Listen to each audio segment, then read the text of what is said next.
What dumb rule was put in place just because of you? In 8th grade, I was the reason our middle school banned beanbags. It started with a fundraiser. Our student council hosted something called Chill Zone Fridays, where they'd turn the library into a lounge. For a $2 donation, you could skip first period study hall and hang out in the chill zone. Soft music, hot chocolate, and most importantly, a dozen giant beanbag chairs donated by a local furniture store. For a middle schooler, it felt like luxury. No desks, no teachers hovering, just us and soft furniture. The beanbags were heavy, colorful things, bigger than some of us. That first Friday, it was harmless. We lounged around, played Uno, talked about nothing. Even our vice principal, Mr. Dennison, dropped in with a mug of coffee and gave us a thumbs up. The trouble started the second week. Someone, I won't name names, figured out you could launch yourself into the beanbags from a decent height and they'd absorb the hit. By week 3, it became a contest. Who could jump the highest, land the wildest, or spin midair and still stick the landing. Then I got involved. I was small but quick, and someone dared me to jump off the library's side bookshelf into the beanbag below.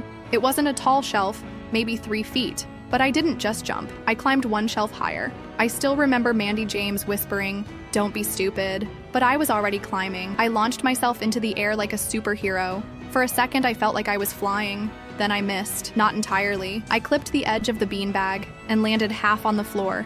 My elbow hit the carpet hard.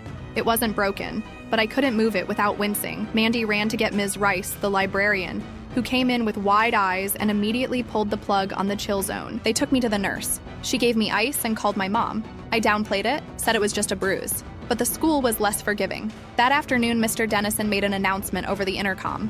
Effective immediately, all furniture in the library will remain grounded and unmoved. Beanbags are suspended until further notice. By Monday, they were gone. The chill zone limped on for another week or two, but without the beanbags, no one cared. Kids went back to study hall. The fundraiser fizzled. I tried to apologize, but most people just laughed. For weeks, I was Beanbag Boy. One kid made a comic strip about my flight, but not everyone thought it was funny. Ms. Rice never let me forget it. For the rest of the year, she'd watch me closely every time I walked into the library, as if I might somersault off a shelf again. A year later, I heard the beanbags had been donated to the elementary school. The librarian there used them for reading circles. Apparently, little kids were safer with them. Now I'm older, and it's funny, kind of. My elbow still clicks sometimes when it's cold out. I walked past that same school last fall and peeked through the library window. No beanbags, no chill zone, just kids at tables, reading quietly, probably not even knowing what they missed.